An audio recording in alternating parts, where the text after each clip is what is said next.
We speak about reforms in education, reforms in the health sector. The women folk tend to benefit more.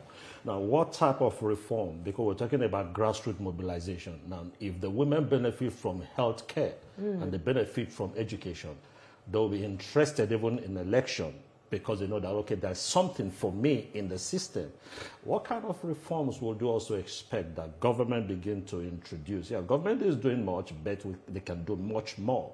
What are those specific things that you feel that, look, let's touch this place in education, touch this thing in health care delivery, and let's have a better society? What are those things? Interestingly, research shows that when women are on the decision-making table, when they do participate in governance and they can actually legislate for the general public, they focus on social amenities and social welfare that have to do with the improvement of education, healthcare, and the general well-being of society. So what we can expect when the reserve seats for women's bill becomes law is that women will legislate for the betterment of the general public. Social amenities will be improved, healthcare, such as healthcare, will be improved, education will be improved. This was proven in Rwanda.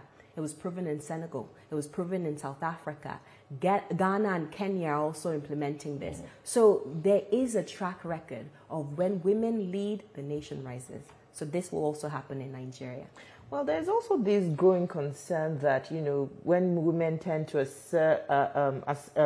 ascend to leadership roles, they tend to weaponize gender.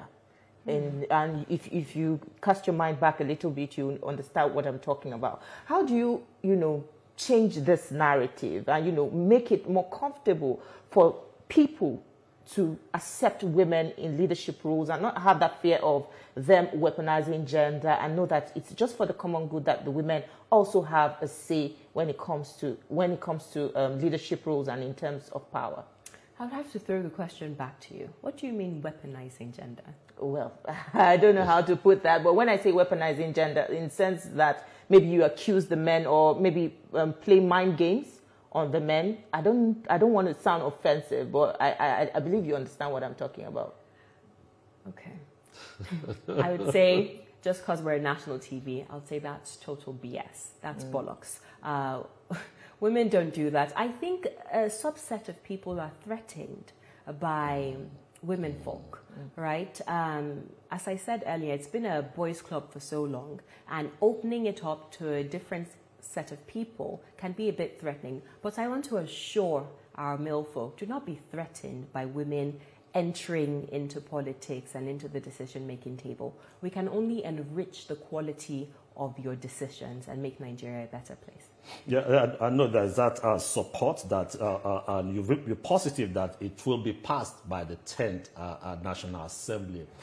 Assuming the 10th National Assembly is moving against it like they did in the 8th and the 9th, what groups like yours are going to do if the National Assembly eventually is turning their back? Because there might be groups that are also mobilizing, this thing must not be passed and all that. What do you want to do? Thankfully, we're doing a lot of advocacy. It's hard work. We are not yet at Uhuru, as the Right Honourable Speaker of the House of Representatives, Sajudeen Abbas, said yesterday, that we still have a lot of work to do. However, the leadership is in support of it. I think we've also seen that there's a critical need for it, right?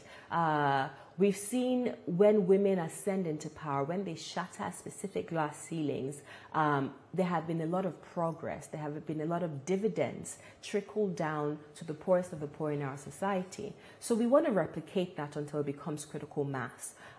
So as of today, I can categorically say to you that the National Assembly is behind it.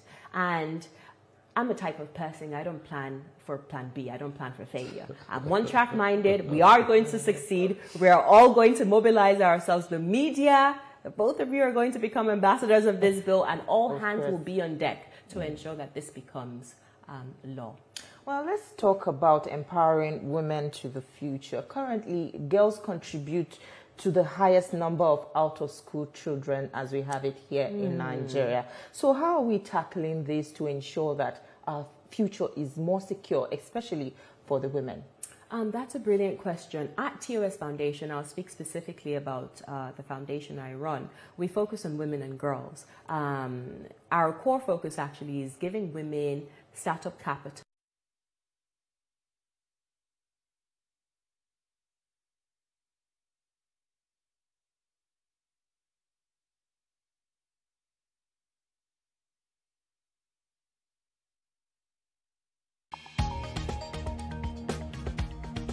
The Inspector General of Police has met with senior officers to review the state of security. We are continuing our coverage.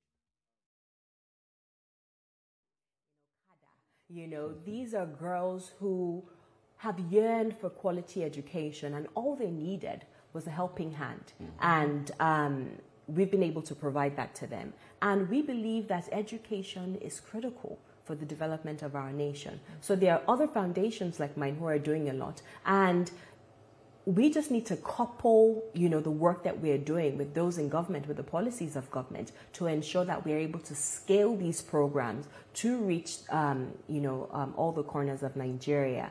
Because education is critical. And not just education in the traditional sense, but education to lead in a global world, right, is what is needed as of today. So we're empowering our girls with the tools that are needed, that they could yearn for leadership tomorrow, and they'll have the competence and the capacity to do so. Wow, Mrs. Osasu Ogwuche, it's quite a pleasure speaking with you this morning. I must say I really, really enjoyed the conversation, not because I'm a woman, but because you made a lot of very strong points, and I must commend you for that. Thank you so much for your time with us on the program this morning. Thank you so much. Thank you both so much. I truly appreciate you both. And remember, you're ambassadors of the Reserved Seats for Women's Bill. Of course. Definitely. Any day. You recruited us now. Well, that's what we have for you today on TVC Breakfast, FCT Brief. We'll now hand you over to our Lagos studio where Veronica and the rest of the crew are standing by to continue with the rest of the show. Veronica, I believe you must be proud with the conversation that we had this morning. Absolutely, and I couldn't just not hold back looking at the pretty Mrs. Ogwuche in the studio there. She was also speaking facts, but thank you for having that conversation.